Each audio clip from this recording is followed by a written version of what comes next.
ഇവിടെ ശബരിമലക്ക് വേറിട്ട തനതായ ചരിത്രമുണ്ട്. അതിൻ്റേതായ ഐതിഹ്യങ്ങളുമുണ്ട്. അതാവട്ടെ സമൂഹത്തിലെ ഏറ്റവും അധസ്ഥിതരെന്ന് കരുതപ്പെടുന്നവരുമായി ബന്ധപ്പെട്ടതാണ്.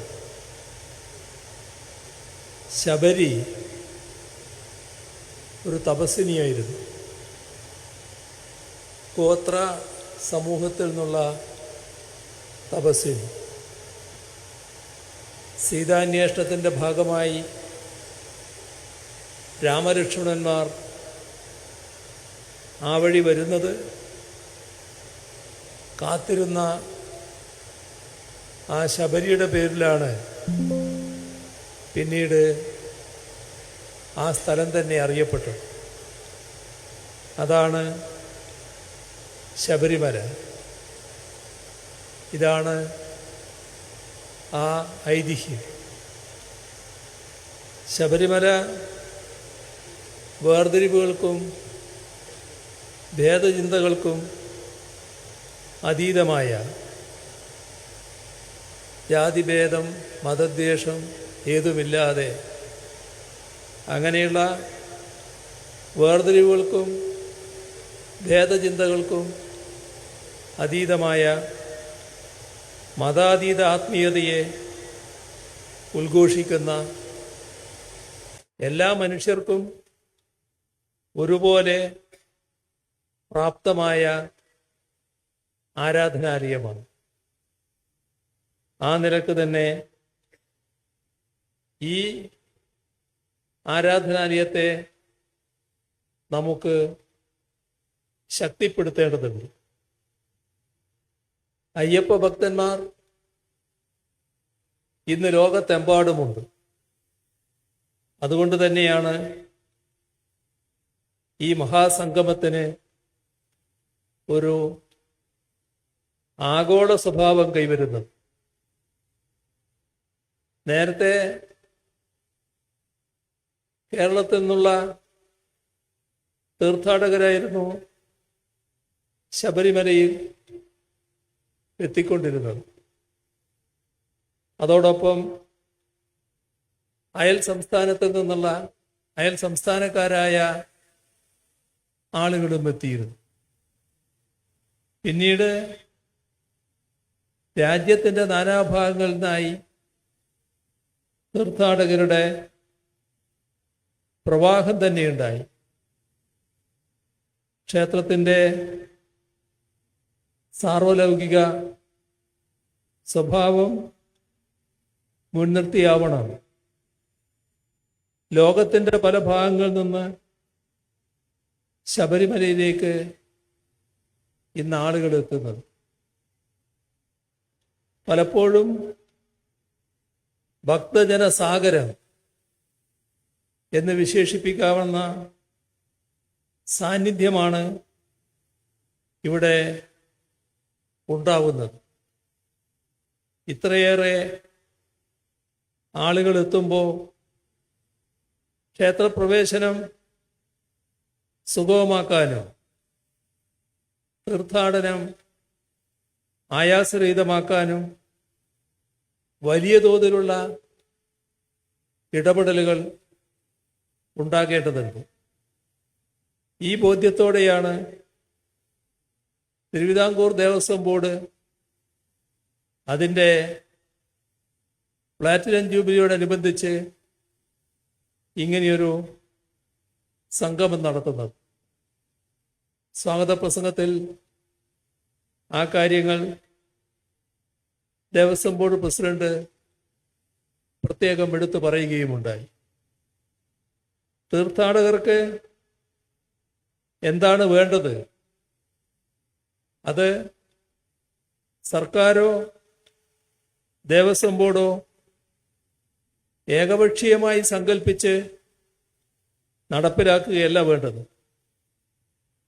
ഭക്തജനങ്ങളിൽ തന്നെ മനസ്സിലാക്കി വേണ്ടത് ചെയ്യുകയാണ് ആവശ്യം.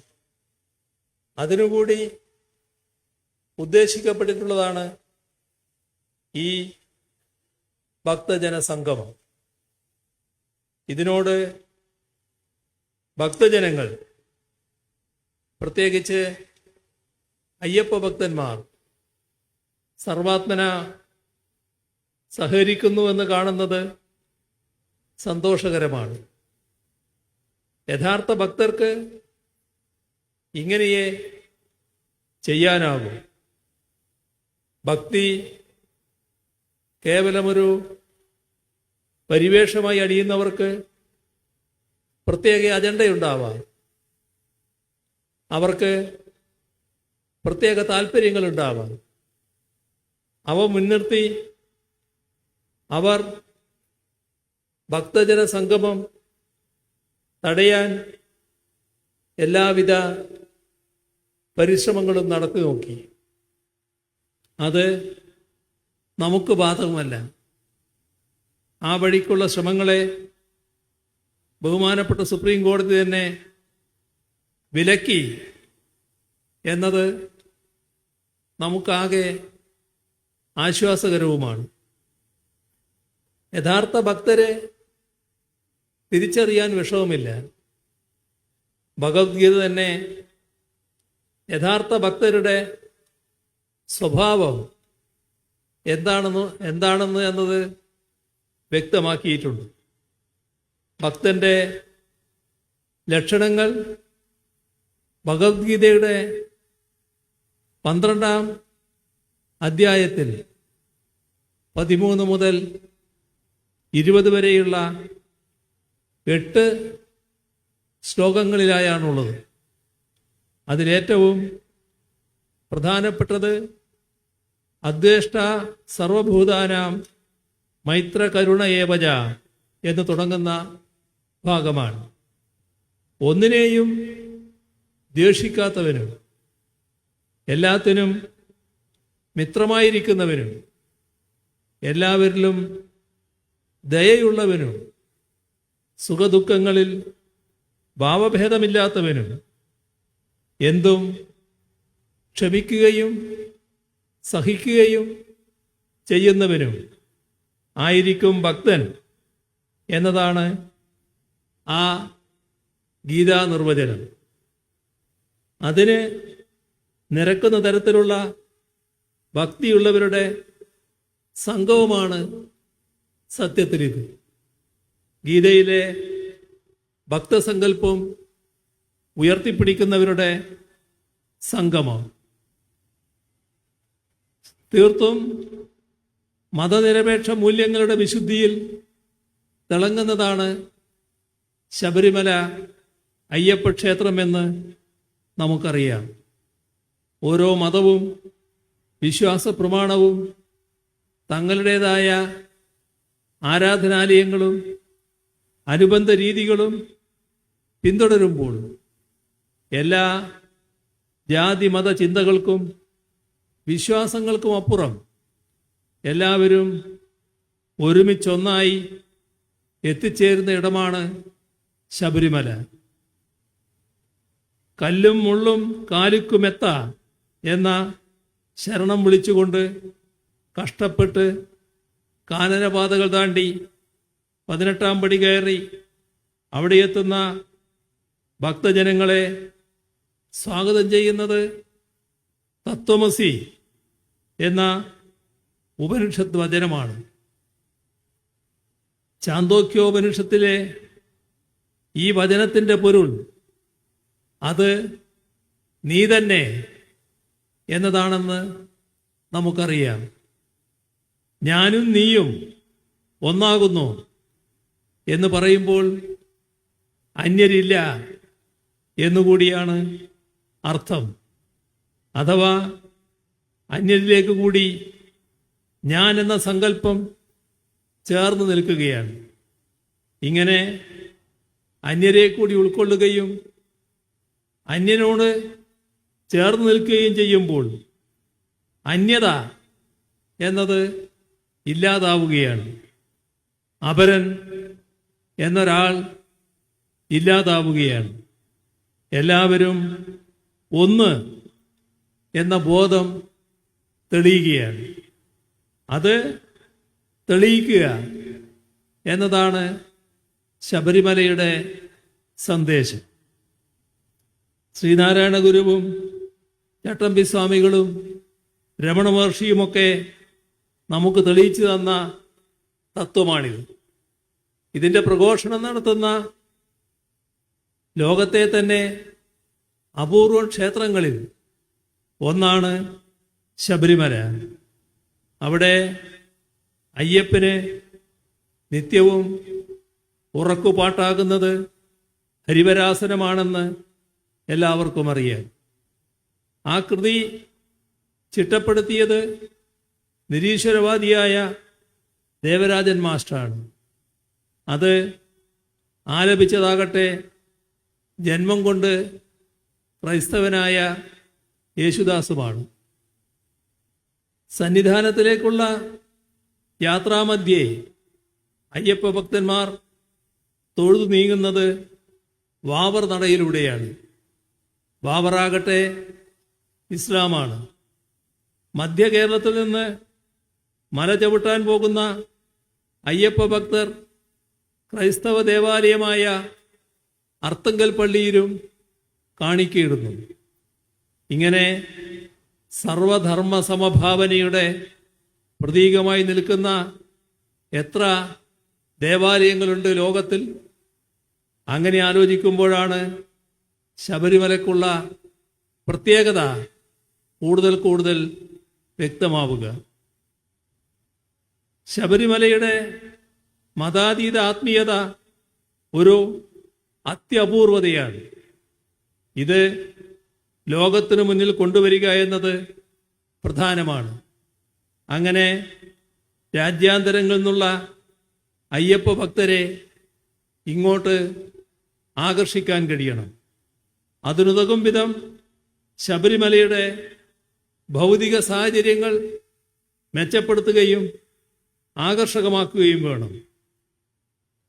മധുരയുടെയും തിരുപ്പതിയുടെയും ഒക്കെ മാതൃകയിൽ ശബരിമലയെയും തീർത്ഥാടക ഭൂപടത്തിൽ ശ്രദ്ധേയ കേന്ദ്രമാക്കി ലോകത്തിനു മുൻപിൽ അവതരിപ്പിക്കുക എന്നതും ഈ അയ്യപ്പ സംഗമത്തിൻ്റെ ലക്ഷ്യമാണ്.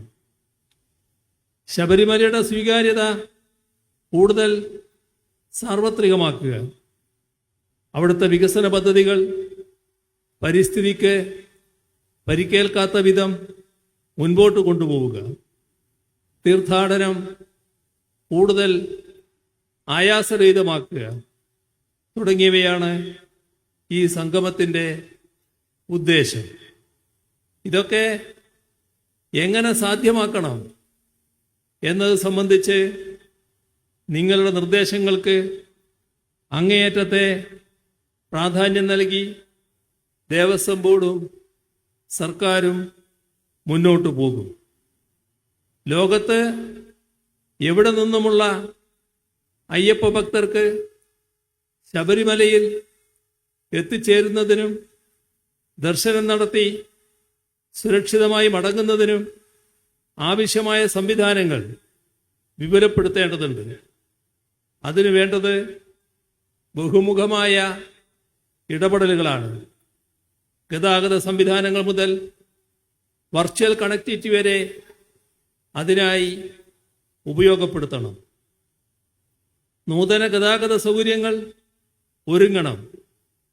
ഭാഷാഭേദമന്യേ അയ്യപ്പ ഭക്തർക്ക് വിവരങ്ങൾ ലഭ്യമാക്കുന്നതിനും രജിസ്ട്രേഷൻ നടത്തുന്നതിനുമുള്ള പോർട്ടലുകളും ഹെൽപ്പ് ഡെസ്കുകളും ഉണ്ടാകണം.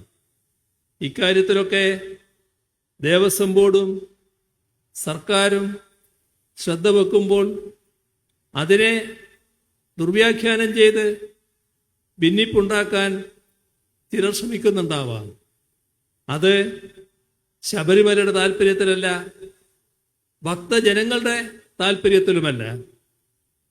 തിരുവിതാംകൂർ ദേവസ്വം ബോർഡിൻ്റെ കഴിഞ്ഞ 75 വർഷക്കാലത്തെ പ്രവർത്തനങ്ങൾ ഉൾക്കൊള്ളുന്ന ചരിത്ര പ്രദർശനവും ശബരിമലയുമായി ബന്ധപ്പെട്ട കലാരൂപങ്ങളുടെയും മറ്റ് കേരളീയ കലാരൂപങ്ങളുടെയും പ്രദർശനങ്ങളും ഈ സംഗമത്തിൻ്റെ ഭാഗമായി ഏർപ്പെടുത്തിയിട്ടുണ്ട്. അതിലൂടെ ശബരിമലയുടെ ഖ്യാതിയും തിരുവിതാംകൂർ ദേവസ്വം ബോർഡിൻ്റെ മാതൃകാപരമായ പ്രവർത്തനങ്ങളും മാത്രമല്ല കേരളത്തിൻ്റെ സവിശേഷതകളും ലോകമെമ്പാടും എത്തിച്ചേരും. ഇത്ര കാലവും ഇല്ലാത്ത ഈ സംഗമം ഇപ്പോൾ എന്തുകൊണ്ടാണ് എന്നാണ് ചിലർ ചോദിക്കുന്നത്. മാറുന്ന കാലത്തിനനുസരിച്ച് തീർത്ഥാടക പ്രവാഹം വർദ്ധിക്കുമ്പോൾ അതാവശ്യപ്പെടുന്ന രീതിയിൽ ഉയർന്ന് ചിന്തിക്കേണ്ടതുകൊണ്ട് എന്നതാണ് ആ ചോദ്യത്തിനുള്ള ഉത്തരം. ചിലർ ഇത് തടയാൻ കോടതിയിൽ വരെ പോയി എന്നത് ഖേദകരമാണ്. അയ്യപ്പനോടുള്ള ഭക്തിയോ വനപരിപാലനത്തിലുള്ള താല്പര്യമോ വിശ്വാസപരമായ ശുദ്ധിയോ ഒന്നുമല്ല അവരെ ഇതിനൊക്കെ പ്രേരിപ്പിക്കുന്നത്. ഇത് ആർക്കാണ് അറിഞ്ഞുകൂടാത്തത്? ക്ഷേത്രഭരണം വിശ്വാസികൾക്ക് വിട്ടുകൊടുത്ത് സർക്കാർ പിന്മാറണം എന്ന ഒരു വാദം ചിലർ ഉയർത്തുന്നുണ്ട്. വിശ്വാസികളുടെ കൈകളിൽ തന്നെ ആയിരുന്നല്ലോ പണ്ട് ക്ഷേത്രങ്ങൾ ഉണ്ടായിരുന്നത്.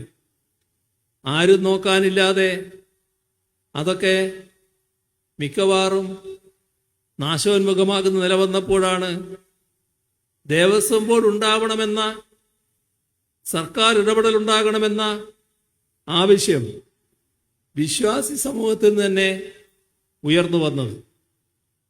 അങ്ങനെയാണ് ബോർഡുകളും മറ്റ് ഭരണ സംവിധാനങ്ങളും നിലവിൽ വന്നത്. അതോടെ തകർച്ചയിലായ ഒരുപാട് ക്ഷേത്രങ്ങളാണ് ഉദ്ധരിക്കപ്പെട്ടത്. ക്ഷേത്ര ജീവനക്കാർക്ക് കൃത്യമായി ശമ്പളം ഉറപ്പായത്, ജീർണതയിൽ നിന്ന് രക്ഷപ്പെട്ടത് എല്ലാം അതിനുശേഷമാണ്. 2019 കോവിഡ് മഹാമാരിയുടെ സാഹചര്യം എല്ലാവരും ഓർക്കുന്നുണ്ടാവും.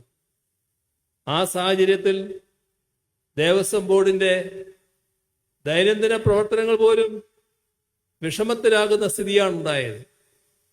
അന്ന് 140 കോടി രൂപയുടെ ധനസഹായമാണ് സർക്കാർ ബോർഡിന് നൽകിയത്. മരാമത്ത് പണികൾക്കായി 123 കോടി രൂപയും ലഭ്യമാക്കി.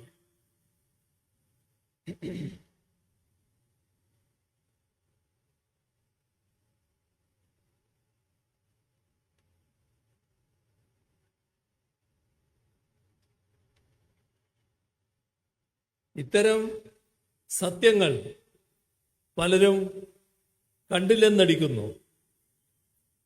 ക്ഷേത്രങ്ങൾ വിശ്വാസികൾക്ക് വിട്ടുകൊടുക്കണമെന്ന് പറയുന്നവർ സർക്കാർ സഹായമില്ലാത്ത പഴയകാല ദുരവസ്ഥയിലേക്ക് ക്ഷേത്രങ്ങൾ തിരിച്ചു പോകണം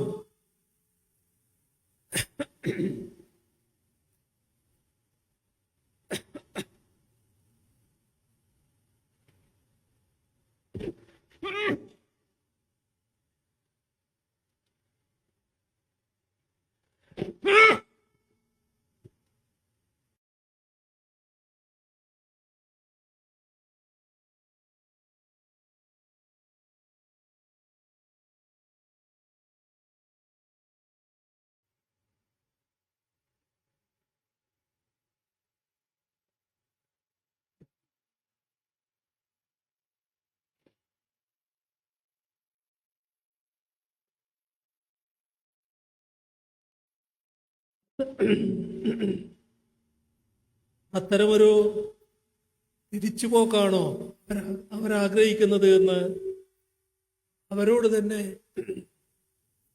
തിരിച്ചു ചോദിക്കേണ്ടതായിട്ടുണ്ട്. ദേവസ്വം ബോർഡിൻ്റെ വരുമാനം സർക്കാർ കൈക്കലാക്കുന്നുവെന്ന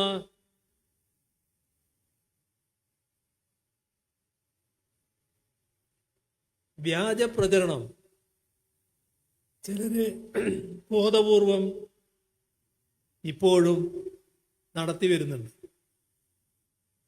ഇതെല്ലാം പലതവണ വിശദീകരിച്ച കാര്യമാണ്. നേരത്തെ ദേവസ്വം ബോർഡ് പ്രസിഡന്റും അതുമായി ബന്ധപ്പെട്ട കാര്യങ്ങൾ പറയുകയുണ്ടായി.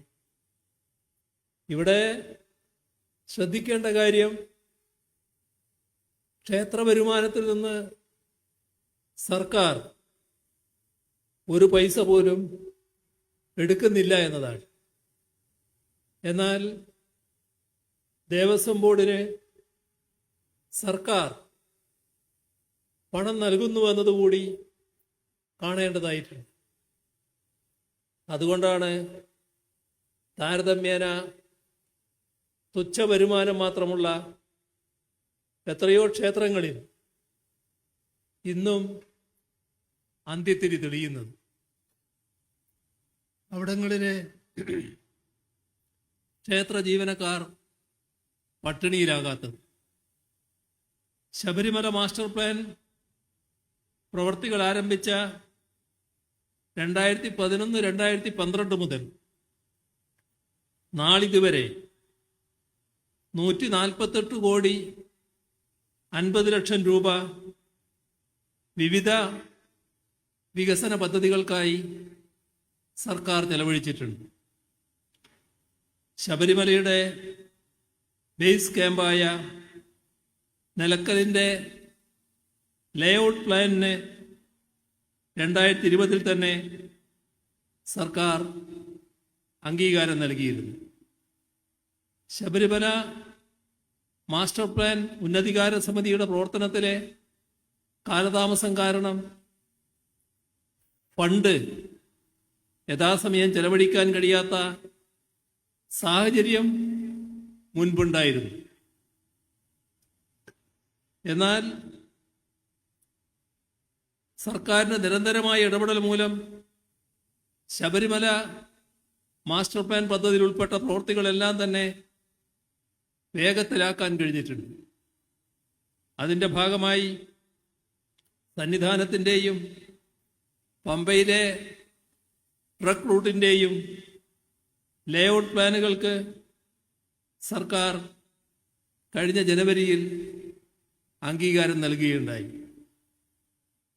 2016-17 മുതൽ 2025 വരെ ദേവസ്വം സ്ഥാപനങ്ങളുടെ ആധുനികവൽക്കരണത്തിനും വികസനത്തിനുമായി 650 കോടിയോളം രൂപയാണ് സർക്കാർ അനുവദിച്ചത്.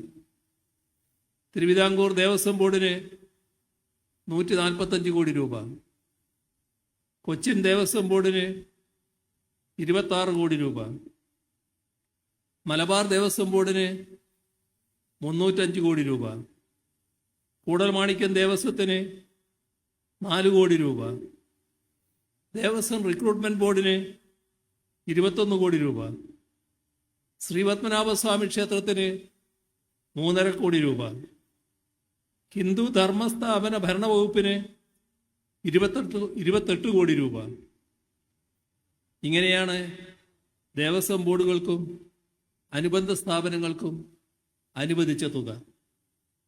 ഇതിനു പുറമെ ശബരിമല മാസ്റ്റർ പ്ലാൻ പദ്ധതിക്ക് 83 കോടി 95 ലക്ഷം രൂപയും, ശബരിമല സാനിറ്റേഷൻ സൊസൈറ്റിക്ക് 22 കോടി രൂപയും, ഇടത്താവളം പദ്ധതികൾക്കായി 116 കോടി രൂപയും അനുവദിച്ചു. ശബരിമല ഉത്സവം നടത്തിപ്പിന് വേണ്ടി കഴിഞ്ഞ 4 വർഷങ്ങളിലായി 10 കോടിയിലധികം രൂപയാണ് അനുവദിച്ചത്. 2019-20 സാമ്പത്തിക വർഷത്തിൽ ഏകദേശം 100 കോടി രൂപ തിരുവിതാംകൂർ ദേവസ്വം ബോർഡിലേക്കായി പ്രത്യേകമായി വകയിരുത്തിയിരുന്നു. 2016-17 മുതൽ 2019-20 വരെ എല്ലാ ദേവസ്വം ബോർഡുകൾക്കുമായി 351 കോടി രൂപ വിതരണം ചെയ്തു. ഇക്കഴിഞ്ഞ 4.5 വർഷത്തിലായി ദേവസ്വം ബോർഡുകൾക്കും അനുബന്ധ സ്ഥാപനങ്ങൾക്കുമായി 232 കോടി രൂപയാണ് അനുവദിച്ചത്. ഇങ്ങനെ സർക്കാർ അങ്ങോട്ട് കൊടുക്കുന്നത് കാണാതെയാണ് സർക്കാർ പണം കൊണ്ടുപോവുകയാണ് എന്ന് കള്ളപ്രചരണം അഴിച്ചുവിടുന്നത്. സമാനമായ മറ്റൊരു കള്ളപ്രചാരവേല ഈ അടുത്ത നാളുകളിൽ ഉയർന്നു വന്നു. അത് സർക്കാർ ന്യൂനപക്ഷ സംഗമവും നടത്താൻ പോകുന്നു എന്നതാണ്. കാര്യങ്ങൾ യഥാർത്ഥത്തിൽ മനസ്സിലാക്കാതെയോ അല്ലെങ്കിൽ മനസ്സിലാക്കിയിട്ടും സർക്കാരിനെതിരെ ഒരു നനഞ്ഞ പടക്കമെങ്കിലും എറിഞ്ഞ് കുറച്ചുപേരെയെങ്കിലും തെറ്റിദ്ധരിപ്പിക്കാം എന്ന് കരുതിയോ ആവാം ഇത്തരം കാര്യങ്ങൾ നടത്തുന്നത്. കറതീർന്ന സങ്കുചിത രാഷ്ട്രീയ ദുഷ്ടലാക്കോടെ ഇത്തരം പ്രചരണം നടത്തുന്നവരെ നമുക്ക് ആ രീതിയിൽ കാണാം.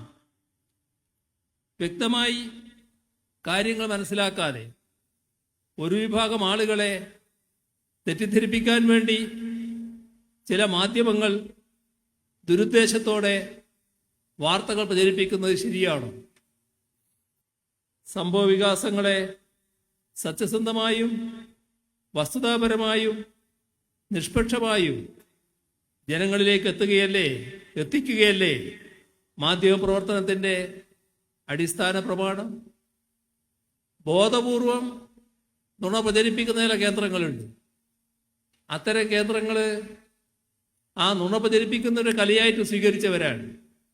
അവർ കാണുന്നത് ഒരു നുണ നല്ല രീതിയിൽ പ്രചരിപ്പിച്ചാൽ 10-20% ആളുകളെയെങ്കിലും തെറ്റിദ്ധരിപ്പിക്കാൻ കഴിയുമെന്നാണ്. അങ്ങനെ നുണയെ ആശ്രയിക്കുന്നവരുണ്ട്. സത്യത്തിൽ ഈ ന്യൂനപക്ഷ സംഗമത്തിൻ്റെ പൊരുൾ എന്താണ്? 2031 കേരളം എങ്ങനെയൊക്കെ വികസിച്ച് മുന്നോട്ട് പോകണം എന്നതിനെക്കുറിച്ച് സർക്കാർ ആലോചിക്കുന്നുണ്ട്. എന്താണ് ഈ 2031 പ്രത്യേകത? ഐക്യ കേരള രൂപീകരണത്തിൻ്റെ പ്ലാറ്റിനം ജൂബിലി വർഷമാണ് 2031. ഇതിനോടനുബന്ധിച്ച് കേരളത്തിൻ്റെ ഇതുവരെയുള്ള വികസന പ്രവർത്തനങ്ങൾ വിലയിരുത്തുക. അതിൽ ഈ ഒരു ദശാബ്ദക്കാലം കേരളം വലിയ തോതിലുള്ള പുരോഗതി പല മേഖലകളിലും ആർജിച്ചിട്ടുണ്ട്. അതിൻ്റെ അടിസ്ഥാനത്തിൽ ഭാവി പ്രവർത്തനത്തിൽ എങ്ങനെല്ലാം കാര്യങ്ങൾ ചെയ്യണം, എങ്ങനെ ഭാവി പ്രവർത്തനങ്ങൾ സംഘടിപ്പിക്കണം, അതിനെക്കുറിച്ച് ആലോചിക്കുന്നതിനായി ഒക്ടോബർ മാസത്തിൽ കേരളത്തിലെ വിവിധ വകുപ്പുകളുടെ ആഭിമുഖ്യത്തിൽ 33 സെമിനാറുകൾ നടത്തുന്നുണ്ട്. 33 സെമിനാറുകൾ. ഓരോ വകുപ്പിൻ്റെയും ചുമതലയുള്ള മന്ത്രിയുടെ നേതൃത്വത്തിലായിരിക്കും ഈ സെമിനാറുകൾ നടത്തുക. ഇപ്പോൾ സെമിനാറുകൾ കുറ്റമറ്റ രീതിയിൽ സംഘടിപ്പിക്കുന്നതിനും ഏകോപിപ്പിക്കുന്നതിനും 18 മാർഗനിർദ്ദേശങ്ങൾ സർക്കാർ പുറപ്പെടുവിച്ചിട്ടുണ്ട്. ഈ 33 സെമിനാറുകൾക്കും തുല്യ പ്രാധാന്യമാണുള്ളത്. അങ്ങനെയുള്ള 33 സെമിനാറുകളിൽ ഒന്ന് മാത്രമാണ് ന്യൂനപക്ഷ വകുപ്പിൻ്റെ ആഭിമുഖ്യത്തിൽ സംഘടിപ്പിക്കുന്നത്. കാരണം അതും ഒരു വകുപ്പാണ്. ആ വകുപ്പിൻ്റെ നേതൃത്വത്തിൽ എന്തെല്ലാം കാര്യങ്ങൾ ചെയ്തു എന്നത് വിലയിരുത്തേണ്ടതുണ്ട്. പക്ഷേ ഈ 33-ൽ അതുമാത്രം അറുത്തിയെടുത്ത് തീർത്തും വസ്തുതാവിരുദ്ധമായി പ്രചാരണം നടത്തി ജനങ്ങളെ തെറ്റിദ്ധരിപ്പിക്കാനാകുമോ എന്നതാണ് ഒരു കൂട്ടർ ശ്രമിച്ചത്. ഇതിനെയൊക്കെ ഉദ്ദേശിച്ചാണ് പണ്ടുള്ളവര് ക്ഷീരമുള്ള രകിട്ടിൻ്റെ കൊട്ടിലും ചോര തന്നെ കൊതുകിന് കൗതുകെന്ന് പറഞ്ഞത്. ഇനി ചിലർ പ്രചരിപ്പിക്കുന്നത് പോലെ ഈ അയ്യപ്പ സംഗമം പെട്ടെന്നൊരു സുപ്രഭാതത്തിൽ തീരുമാനിച്ചതല്ല. വർഷങ്ങൾ നീണ്ട ആലോചനകൾക്കും ചർച്ചകൾക്കും ശേഷമാണ് ഇത്തരമൊരു പരിപാടിയിലേക്ക് എത്തിയത്. നേരത്തെ സ്വാഗത പ്രസംഗത്തിൽ ദേവസ്വം ബോർഡ് പ്രസിഡന്റ് അത് എടുത്തു പറയുകയുണ്ടായി. മലേഷ്യ, സിംഗപ്പൂർ തുടങ്ങിയ രാജ്യങ്ങളിൽ നിന്നുള്ള പലരും ഇങ്ങോട്ട് വിളിച്ച് ശബരിമലയെ ആഗോളതലത്തിൽ ശ്രദ്ധേയമാക്കേണ്ടതിനെപ്പറ്റി സംസാരിക്കാറുണ്ട്. ഇരുമുടിക്കെട്ടുമായി വിമാനത്തിൽ വരുമ്പോഴുണ്ടാകുന്ന ബുദ്ധിമുട്ടുകൾ പരിഹരിക്കാൻ ഇടപെടണമെന്ന് ആവശ്യപ്പെടാറുണ്ട്. പ്രശ്നപരിഹാരത്തിന് യോഗം വിളിക്കണമെന്ന് ആവശ്യപ്പെട്ടിട്ടുണ്ട്. അവിടെയാണ് സത്യത്തിൽ ആഗോള അയ്യപ്പ സംഗമത്തെക്കുറിച്ചുള്ള ചിന്തകളുടെ തുടക്കം.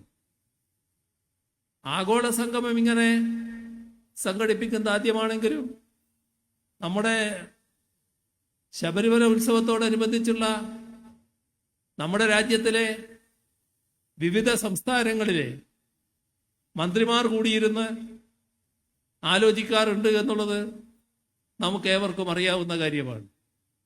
അത് ശബരിമലയുടെ ഉത്സവ രീതികൾ കുറ്റമറ്റ രീതിയിൽ നടത്തുന്നതിനുള്ള ഏകോപനം ഉണ്ടാക്കുന്നതിനാണ് വിവിധ സംസ്ഥാനങ്ങളിലെ മന്ത്രിമാരും ഉദ്യോഗസ്ഥരുമടക്കം ഒത്തുചേരാറുള്ളത് എന്നതും നാം ഓർക്കേണ്ടതാണ്. ഇവിടെ ശാസ്ത്രീയമായ ഒരു മാസ്റ്റർ പ്ലാനാണ് തയ്യാറാക്കിയിട്ടുള്ളത്. ശബരി റെയിൽപാത, റോപ്പ് വേ, വിമാനത്താവളം, ഇതെല്ലാം ഇവിടെ യാഥാർത്ഥ്യമാകാൻ പോവുകയാണ്.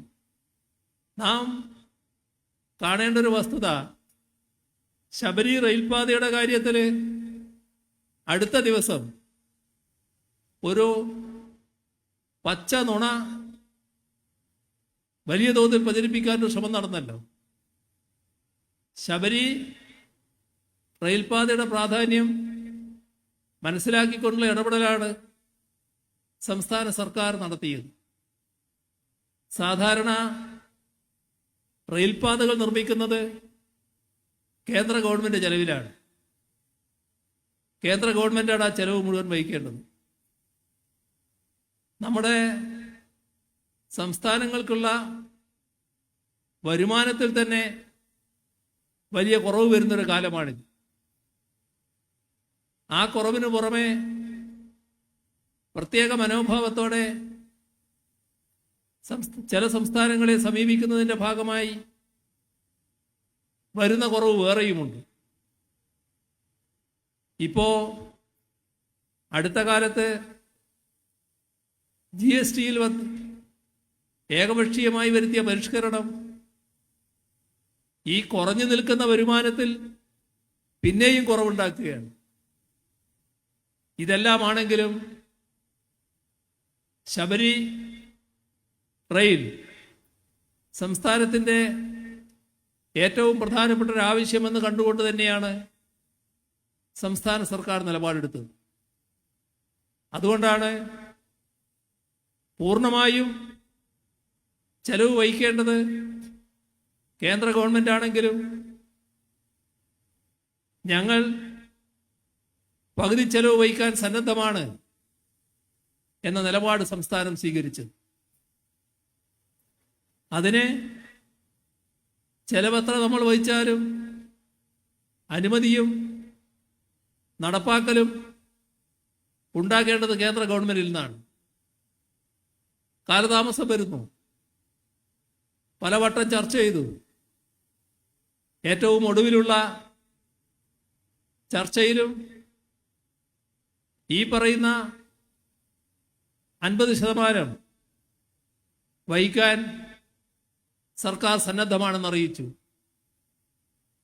അതിലെ ഒരു മാറ്റവും സർക്കാർ വരുത്തിയില്ല. ഇവിടെ തീർത്തും തെറ്റായൊരു കാര്യം ബോധപൂർവം പ്രചരിപ്പിക്കാനുള്ള ശ്രമമാണ് നടന്നത്. എവിടുന്ന് കിട്ടിയ വിവരാണത്? ചർച്ച നടത്തിയത് കേന്ദ്ര റെയിൽവേ മന്ത്രിയുമായി ഞങ്ങൾ നേരിട്ടാണ്.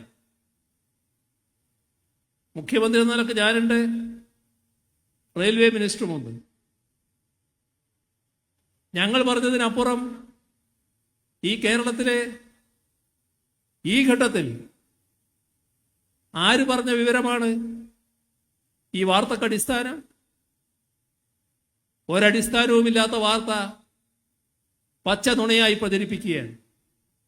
അതാണ് നാം കാണേണ്ട ഒരു കാര്യം. ഇപ്പോഴും ഞങ്ങൾ അവിടെ തന്നെ നിൽക്കുന്നു. പകുതി പണം വഹിക്കാൻ സർക്കാർ തയ്യാറാണ്. ചെലവിൻ്റെ പകുതി അവിടെ തന്നെയാണ് നിൽക്കുന്നത്. പക്ഷേ പദ്ധതി സംസ്ഥാന സർക്കാർ നടപ്പാക്കാൻ കഴിയില്ല. കേന്ദ്ര ഗവൺമെന്റാണ് ചെയ്യേണ്ടത്. കേന്ദ്ര ഗവൺമെന്റ് അതിന് തടസ്സം പറഞ്ഞിട്ടില്ല. അത് നടപ്പാക്കുമെന്ന് തന്നെയാണ് പ്രതീക്ഷിക്കുന്നത്. അതേപോലെ തന്നെ വിമാനത്താവളത്തിന്റെ കാര്യം.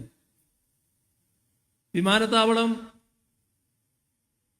നമ്മുടെ ശബരിമലയുടെ പ്രത്യേകത അനുസരിച്ച് രാജ്യത്തിന്റെ പല ഭാഗങ്ങളിൽ നിന്നും ലോകത്തിന്റെ പല ഭാഗങ്ങളിൽ നിന്നും തീർത്ഥാടകർ വരികയാണ്. അവരുടെ സൗകര്യം മുൻനിർത്തിയാണ് നടപടികൾ സ്വീകരിച്ചിട്ടുള്ളത്. ഈ ഡിസംബർ മാസത്തോടെ എല്ലാ അനുമതികളും ലഭ്യമാകുമെന്ന് തന്നെയാണ് ഉറപ്പായും കരുതുന്നത്.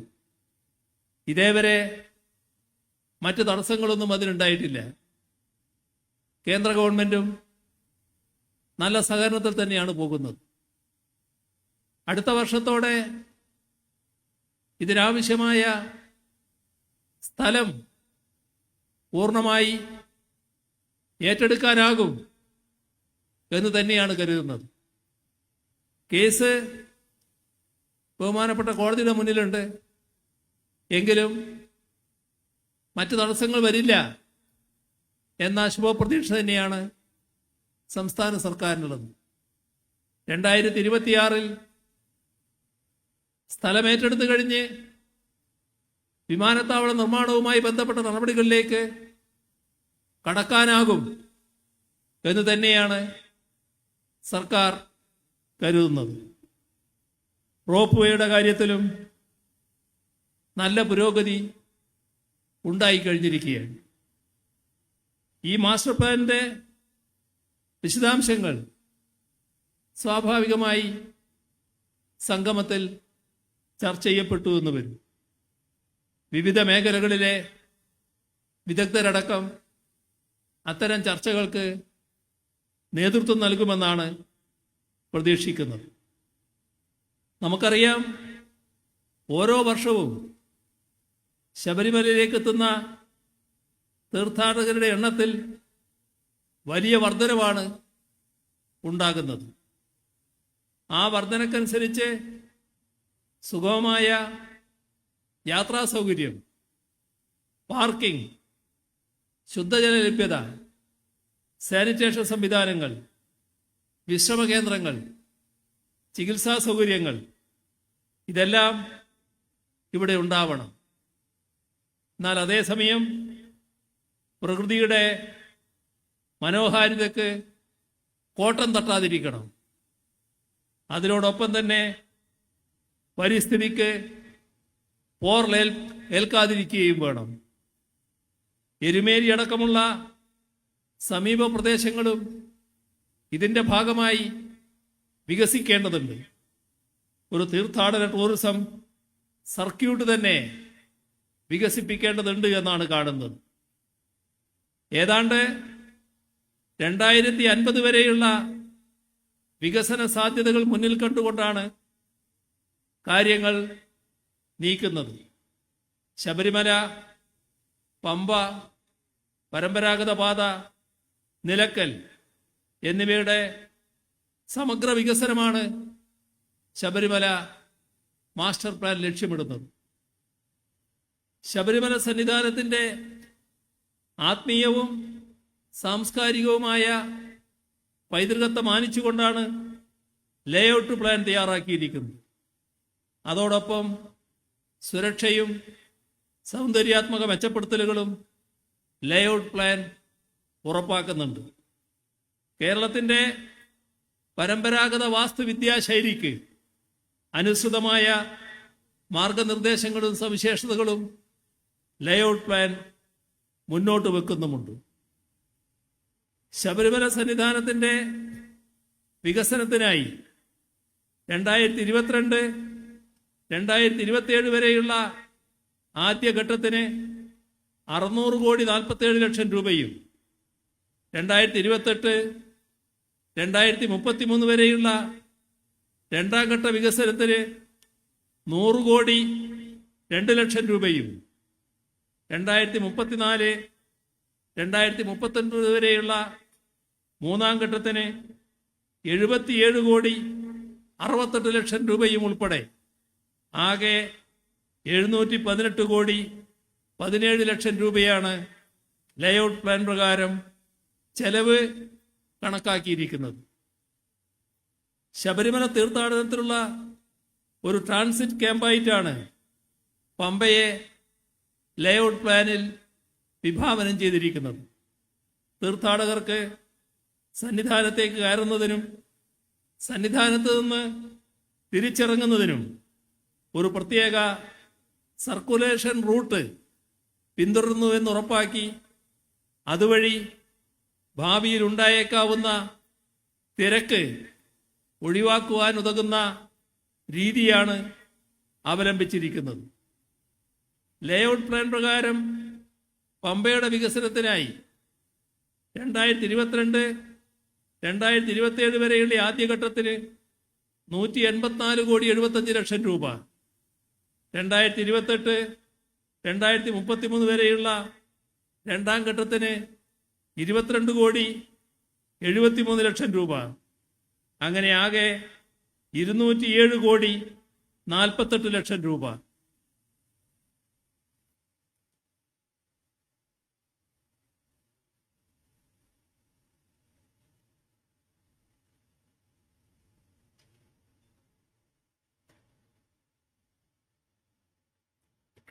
ട്രക്ക് റൂട്ടിന്റെ വികസനത്തിന് 2022-2025 വരെയുള്ള ആദ്യഘട്ടത്തിന് 32,88 ലക്ഷം രൂപ, 2024-26 വരെയുള്ള രണ്ടാം ഘട്ടത്തിന് 15,09 ലക്ഷം രൂപ, അങ്ങനെ ആകെ 47,97 ലക്ഷം രൂപയുമാണ് ഉൾക്കൊള്ളിച്ചിരിക്കുന്നത്.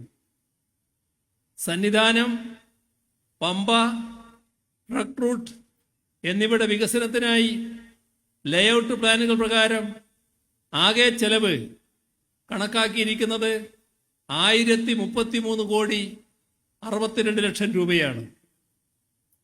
ശബരിമല മാസ്റ്റർ പ്ലാൻ ഉൾപ്പെടുത്തി 2025-2030 കാലയളവിൽ 314,96 ലക്ഷം രൂപയുടെ പദ്ധതികളാണ് ശബരിമല തീർത്ഥാടകർക്കുള്ള സൗകര്യങ്ങൾ വർദ്ധിപ്പിക്കുന്നതിന് വേണ്ടി ആവിഷ്കരിച്ചിട്ടുള്ളത്.